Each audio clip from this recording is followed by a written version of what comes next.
Do you believe in ghosts, in what's often called the paranormal, the unexplained, the presence of something unseen close by and definitely malevolent? A Harris poll taken in the United States a few years ago found that over 40% of Americans believe in ghosts, and the percentage here is more, 50%, which surprised me. But it shouldn't have. After all, Harry Potter was well aware of a poltergeist called Peeves at Hogwarts School. He was uncontrollable and a constant pain. And poltergeists, noisy spirits, seem to have had an enduring fascination for people.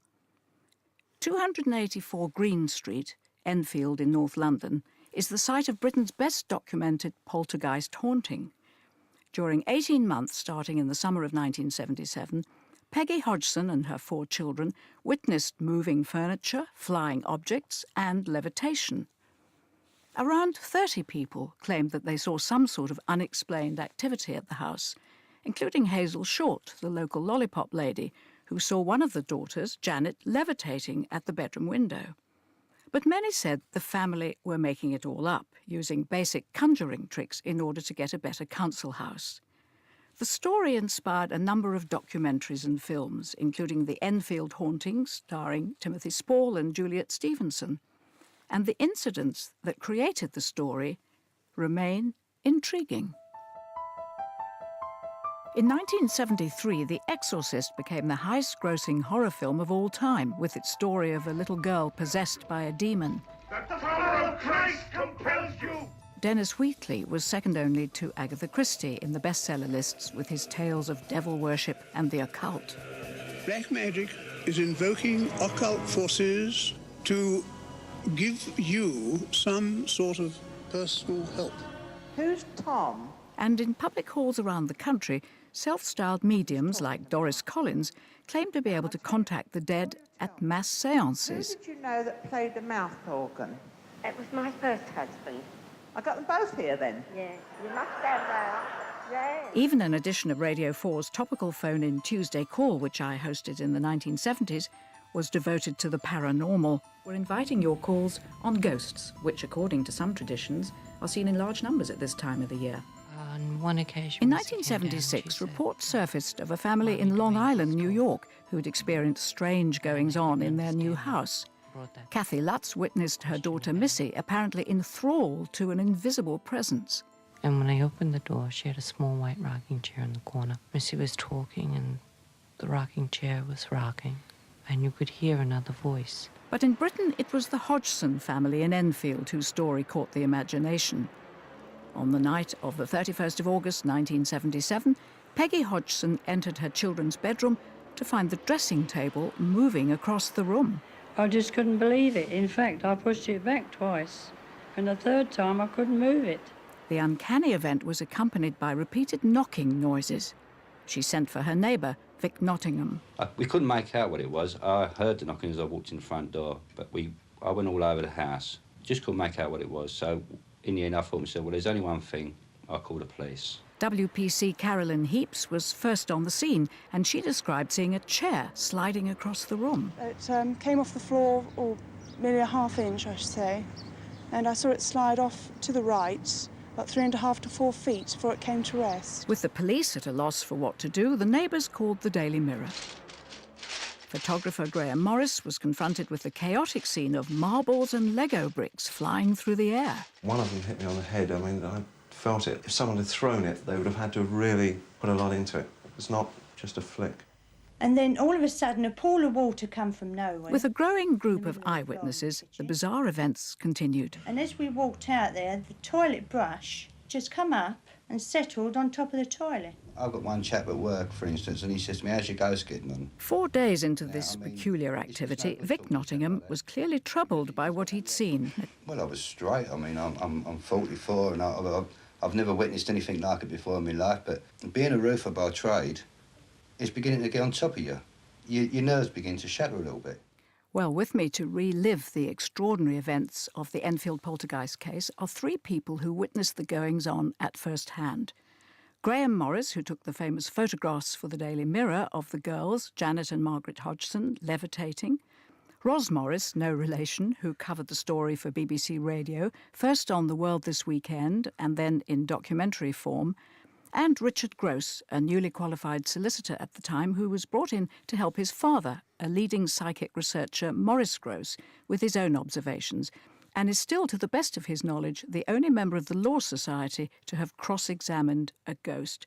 Well, we'll come to that, Richard Gross, but what were your feelings about poltergeists and strange goings-on before the Enfield incidents? I had no feelings, I had no understanding, I had no experience.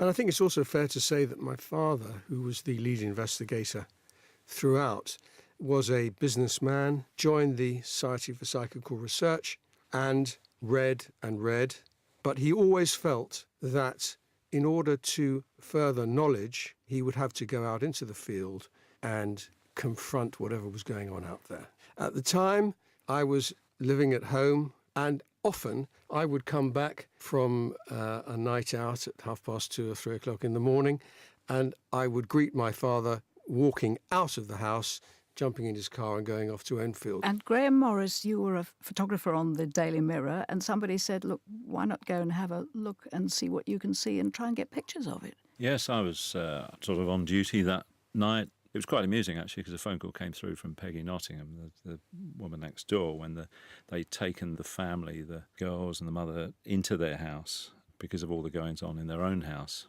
And she'd phoned up the chap on the news desk, and she told him what was happening. And he said to her, yes, OK, well, give us a ring back when the pubs are shut, because he didn't believe a word she was saying.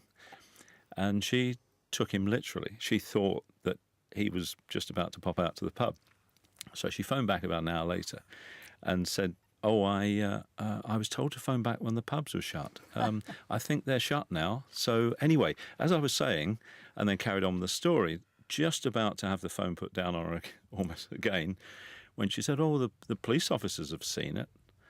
And then obviously ears pricked up in the office, and they thought, well, there must be something in it. Did you think, oh, this is just another job? I did to start with, yes, yeah. I certainly didn't after I walked into the house. Because? Well, I mean, it was certainly life-changing then. It was. We went to the house next door. We went to the Nottinghams. The children were all asleep, but they suggested, really, that I would go through into the house first of all, because if anything was going to happen, it was happening when the children were there. And I stood in the gloom in the kitchen, and one by one they brought the children in, asleep in adults' arms, sort of thing. The last one to come in was Janet. Suddenly, things just took off and just started flying around the room. And you actually got hit by a flying object? Yeah, I got hit by a Lego brick over my right eye. Gave me a bit of a lump for a few days. So it was a fair bit of force. It was just... And there were marbles as well? Marbles, there were just all sorts of things that were left around in the kitchen, taking off and flying around the room. Did you think at the time somebody must be chucking this at me? Yes, now that's why I wanted to get back into the corner and just watch everyone. I was watching the children, I was watching... Well, all of them, really. None of them were doing anything. I mean, what was your first thought when you were hit by a flying Lego brick? Is my flash working properly? We'll come back to your story, Graham, but Ros Morris comes into this story now because you actually also got, in a sense, dispatched. I was a reporter, BBC radio reporter at the time. It was a very slow news day, and we didn't have enough to fill the World This Weekend programme on the Sunday. So I was told that if nothing else happened, I would have to follow up the Daily Mirror and go to Enfield to look at this ghost story.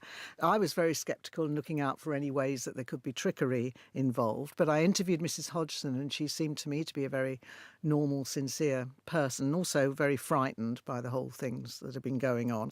After the girls went to bed, there was a very loud crash upstairs in their bedroom, and I went upstairs with Maurice Gross, and it appeared that something had moved a chair across the bedroom. There had been a very big thump, and it went right across the room about 9 feet. And I did think this would have been impossible for the girls to do, as they were actually in bed. What was your impression of the family, the Hodgson family, when you visited? Well, my first impression was they were very poor.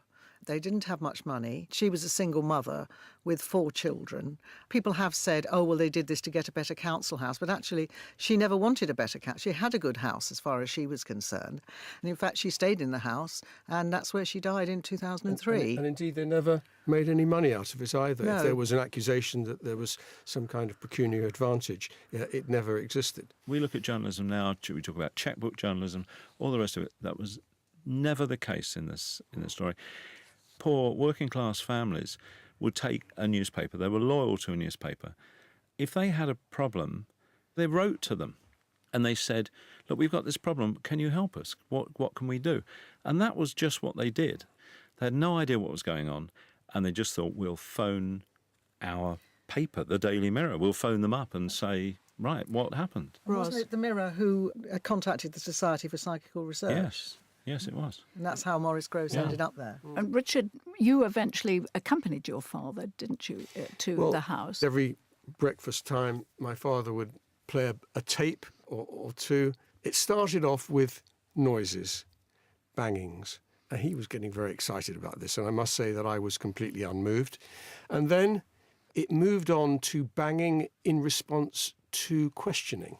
So, for example, if something is, the answer is yes, bang twice. If it's no, bang once. And eventually I said to my father, look, this is all very well and good at each breakfast morning, you playing me these tapes, but really I'm not that interested. But if you can demonstrate that this thing can talk to me, then I'm going. The BBC's nationwide programme produced a report on what was happening in Enfield. Reporter James Hogg adopted a slightly quizzical tone. In the absence of a law against chairs that move on their own, the police were powerless to act. So the neighbours called in the man from the Society for Psychical Research. Maurice Grosse is an inventor who devotes his leisure to investigating the supernatural. I have actually seen myself marbles being thrown about. I've seen the door moving without any help. I've also experienced the reduction of temperature. For the last few days, we have been sleeping upstairs. Meanwhile, Peggy Hodgson seemed reassured by the presence of a growing band of psychic researchers. And I think it's made us feel a bit better. But after a few days of relative tranquility, the poltergeist was back again, and this time it was captured on tape. Maurice Grosse provided the commentary.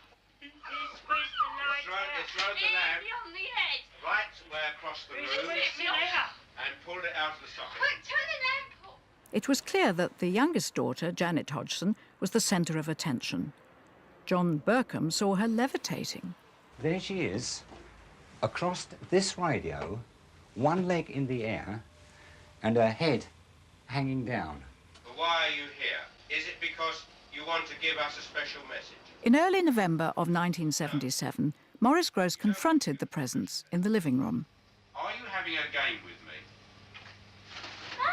Oh, right. Oh, crumbs.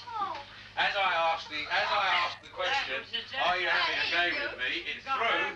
It threw the cardboard box and the pillow right at my face. Well, we've just heard a noise, having come downstairs. We've just heard a noise upstairs. Ros Morris joined Maurice Grosse for a nighttime vigil while the family were asleep. Well, I'm hoping I'm not getting the microphone shaking in my hand, because that was rather an unnerving experience. Did you hear that? Seemed to be another thump. Seemed to be another thump. It's been a violent morning. Well, Rosalind, you're looking fairly fresh, I must say, after that night and being up till 5:30 this morning. Are you persuaded?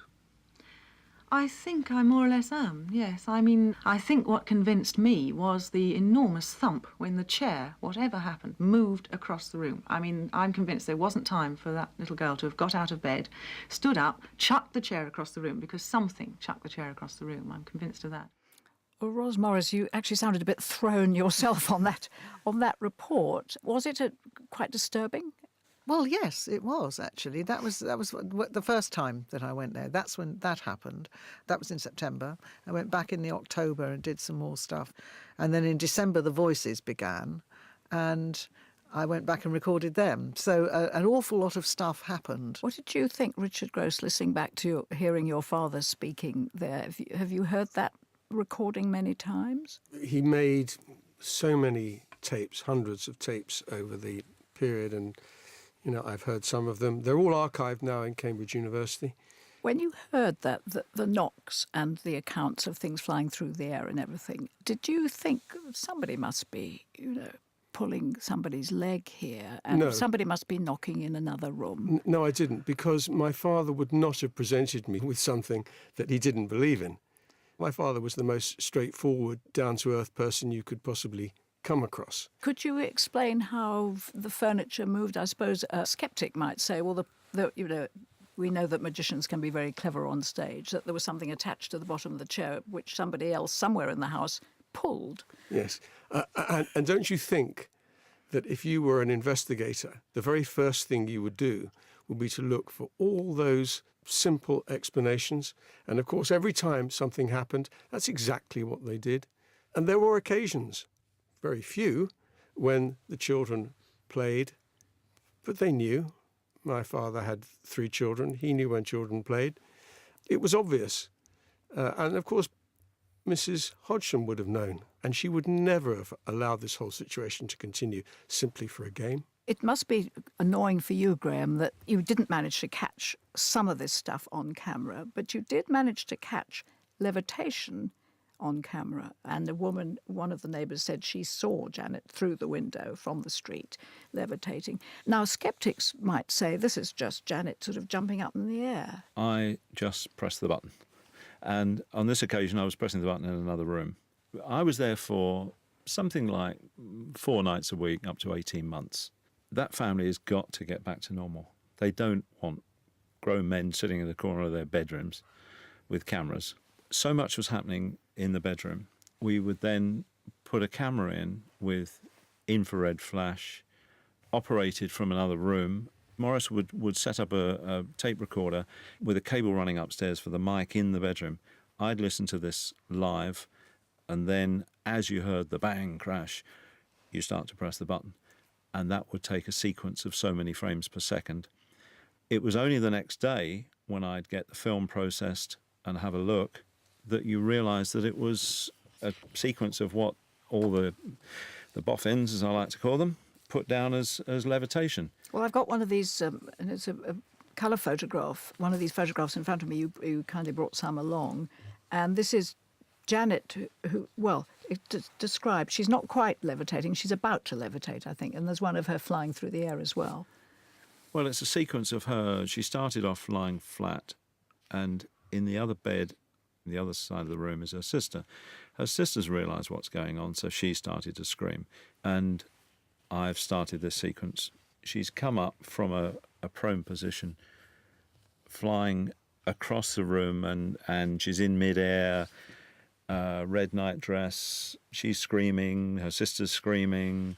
But at the end of the day, I'm sorry to keep on about this, I just take the photographs. Common sense needs to be applied sometimes to situations which seem incredible.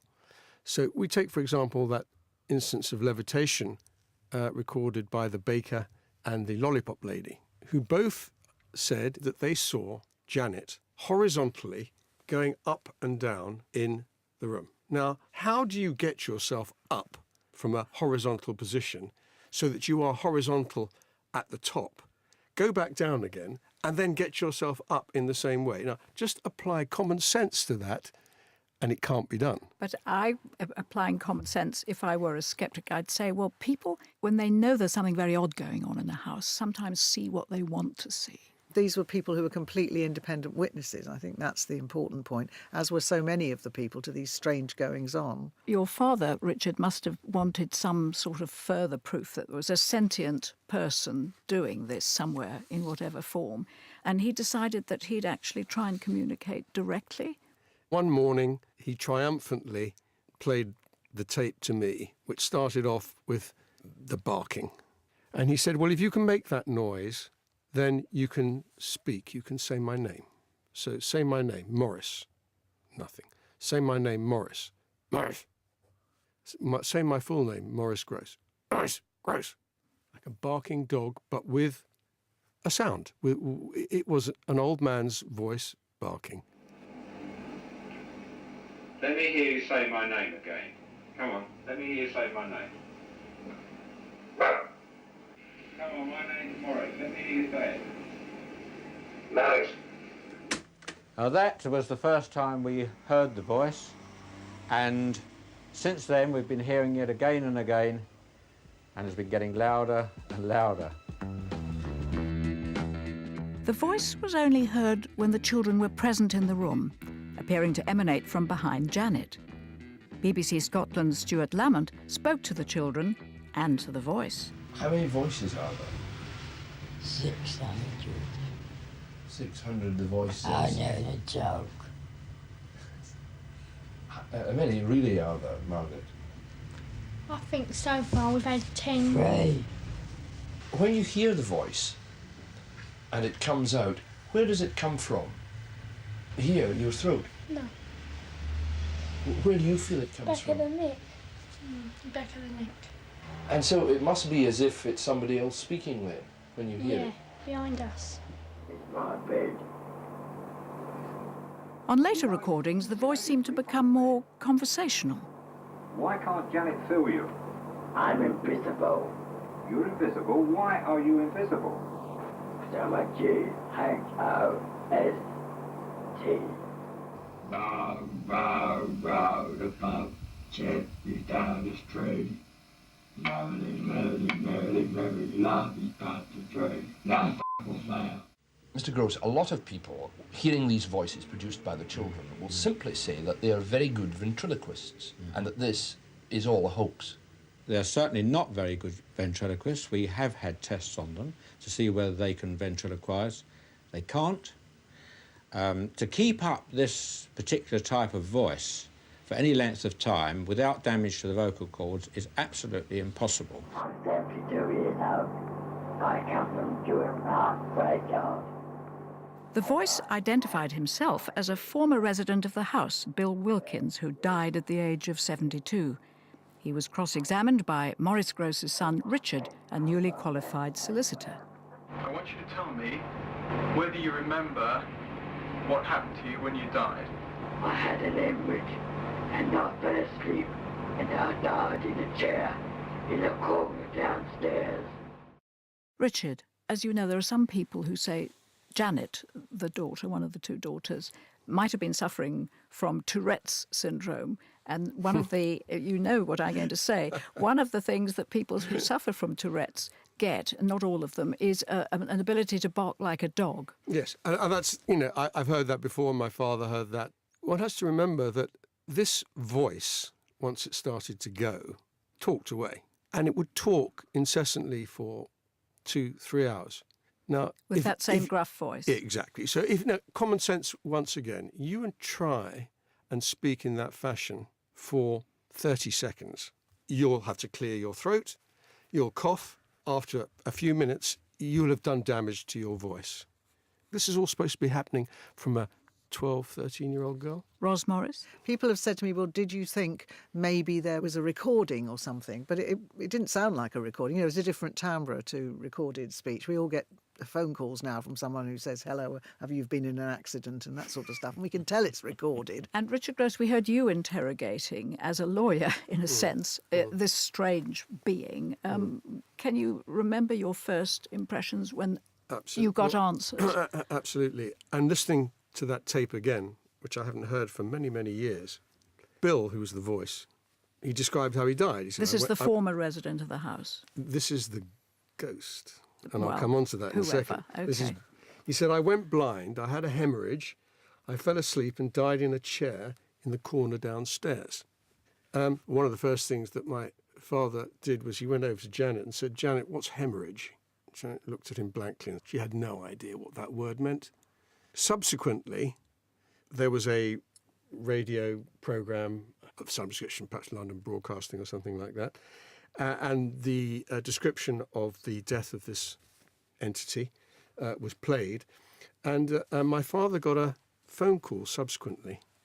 And the chap said, I was very interested in hearing the tape and what happened. And I have to tell you, that was my father, who lived in the house, who did indeed go blind, and who did indeed die in that chair, in the room, in the house, from a hemorrhage. And this was Bill Wilkins, Yes. the former resident. Correct. What was your impression about where the voice was actually coming from? Well, that's the really weird thing. You couldn't work out where. It was just there.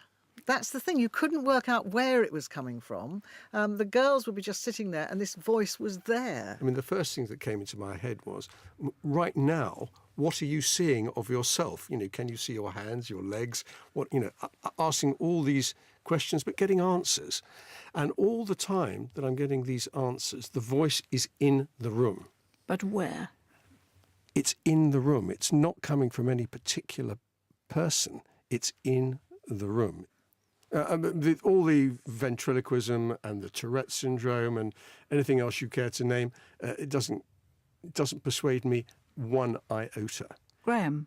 Take the whole thing into context where we've been there for months and months, and it was getting to the point where, well, I'm sorry, I was part of it. I was also to blame, but it was turning into a bit of a circus.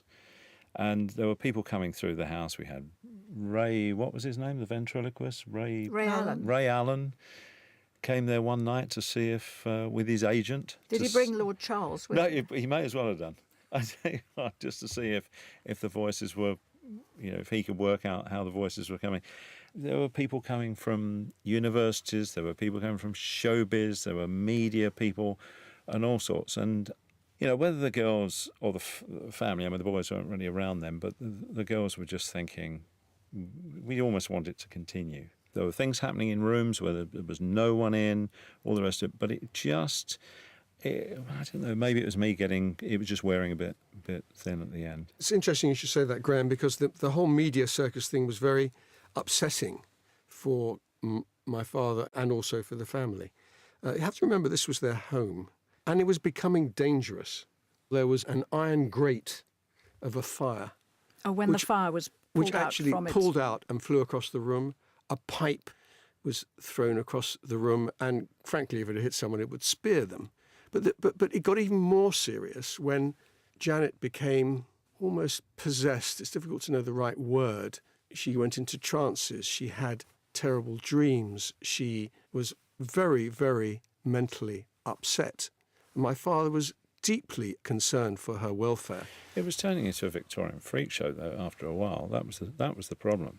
Everyone you explain it to now, you know their eyes glaze over. They all think you're mad. And the bottom line is, if you didn't see it yourself, if you didn't actually experience it yourself, you didn't believe it. And that's what was happening at the time. Everybody had to come along and see it for themselves. They came in as skeptics and they left, if they were there when something happened, they left believing it. But you can't get the whole world come through the front room. Can I ask you, did you believe in the supernatural when you first came to this house? No. A few weeks after the dramatic events in Enfield in 1977, lead witnesses continued to find themselves under scrutiny.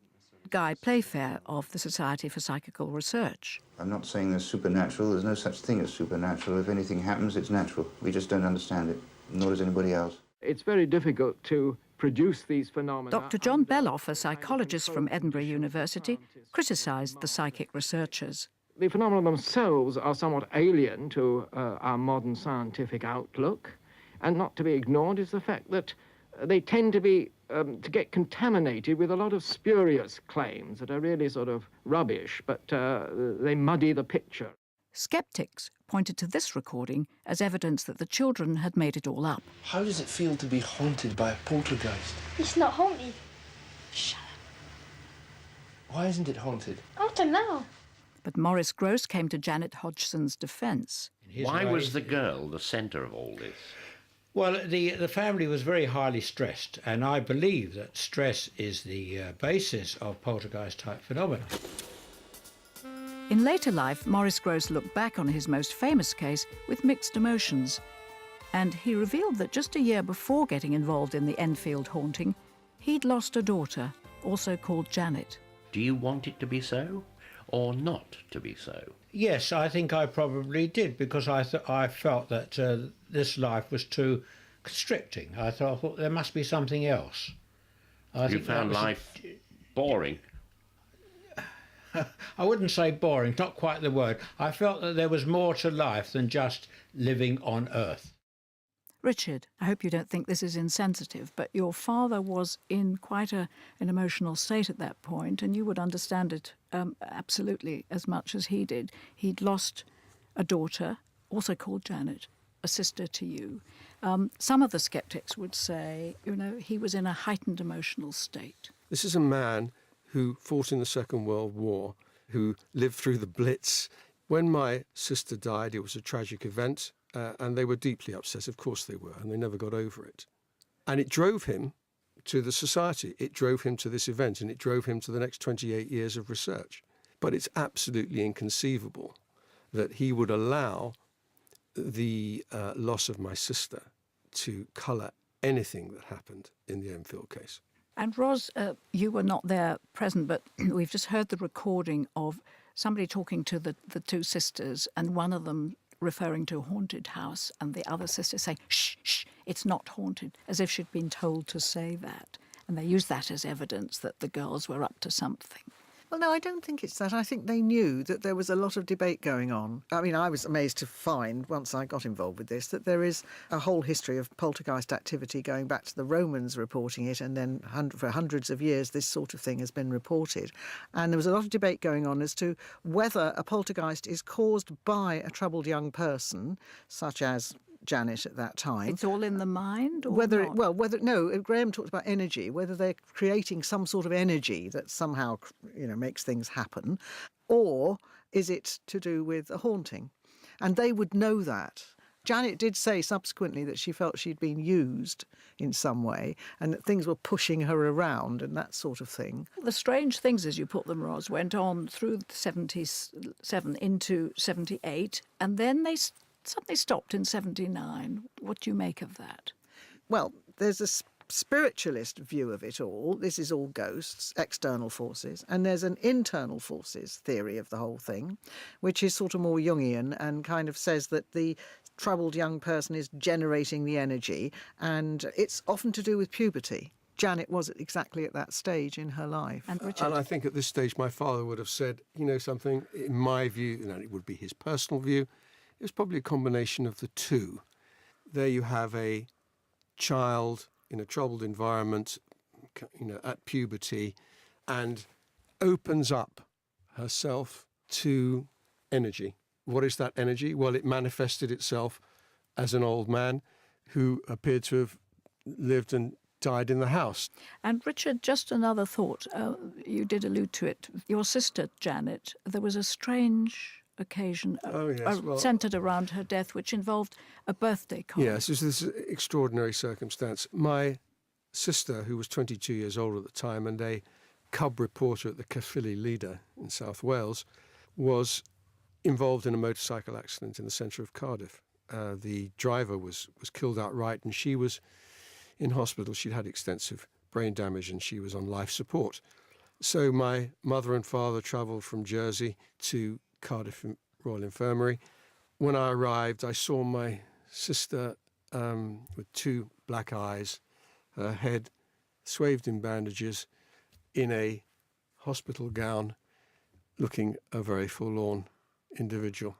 Later that day, we turned off the life support and she died.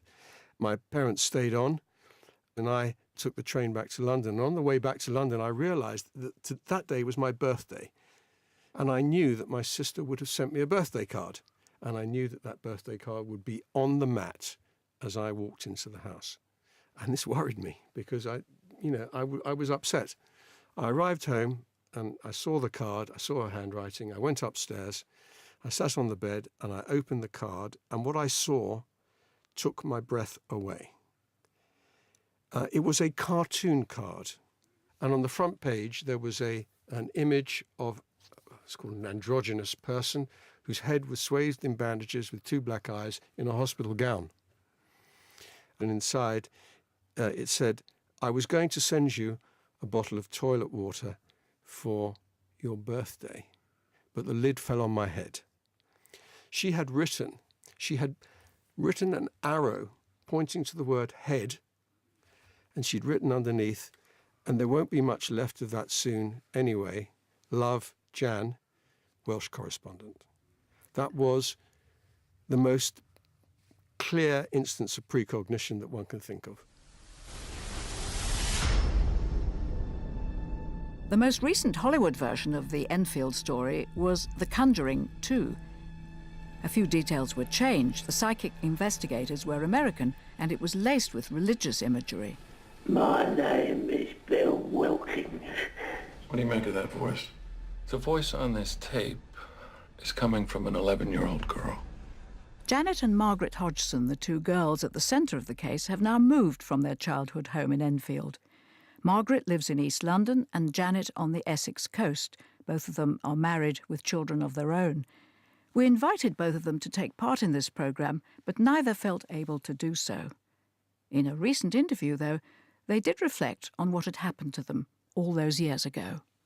There was levitation, there was the voices, and then there was like incidents that happened to me that were like the curtain which wrapped itself around my neck, which was quite life-threatening for me. And it brought it home to me that this could kill you. I mean, I often think, why me? To sum it all up, to weigh it up all in one, I was used and abused. We was all in a terrible state, very scared and tired of it. And it got worse as the time went on. We got more exhausted with it and tired. And then when we went to school, it actually got out into the neighbourhood that there was something strange going on in our house. And then it became known as the strange happenings in Enfield. I know people say, and I don't care what they say, it wasn't them, it was me. I know what happened and I know it was real. How would they like it if this happened to them and they would be being called a fake or whatever? I don't care what they think. I know what happened and I know it was real. We heard Janet at the beginning of that sequence saying she felt she was used and abused. Graham, do you think there's any possible sense in what she said? Well, it started off where everyone was there to help. They had absolutely no idea what was going on. And you had to stop and say, look, these kids are going through it. And I don't know how she put up with it. I don't know how she lasted as long as she did. Well, in a sense, at first she didn't really know how to put up with it, did she? Because she ended up in the Maudsley Hospital, which is for people with mental health problems. It used to be called a psychiatric hospital. Not for mental health issues. She went there for consideration as to what was the state of her mental health.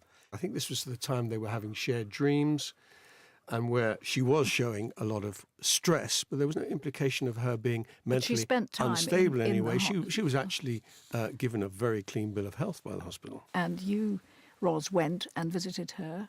What sort of state was she in at that point? Oh, she was fine when we went to see her in the Maudsley. She seemed perfectly normal, and she said that she didn't think much was happening around her. I mean, one of the things that Margaret in a subsequent interview said that she jumps at things even now, and one of the things that happens, it all gets sort of hyper-vigilant in the house, and people look at the slightest thing and start to think it's something supernatural.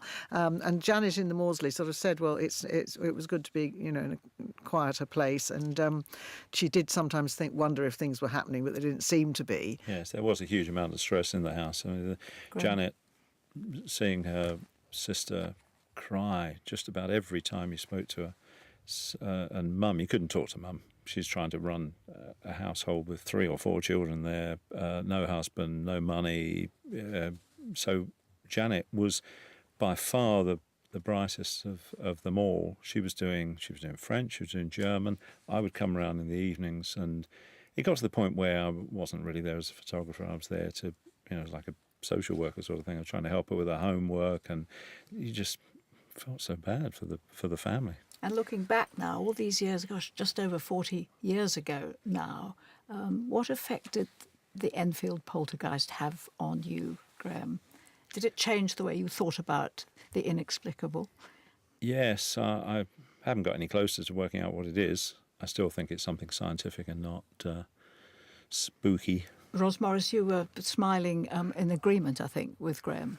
Well, yes, I mean, it's a very odd thing to have been involved with. I mean, as I say, I never intended to be, but then it turned out that it would be very interesting. Because it was a slow news day. Exactly, it was a slow news day. But then, as I say, I did go back and do the radio documentary because I felt it was an important topic that people should be able to assess for themselves. And it's one of those things where you do have to think about it, but I don't know what it is that caused all this. I just know there was something very, very strange going on. And I think the other interesting thing about it is that for all of us, it kind of died away. I mean, the Poltergeist films came out and so on and so on. But then the internet came along.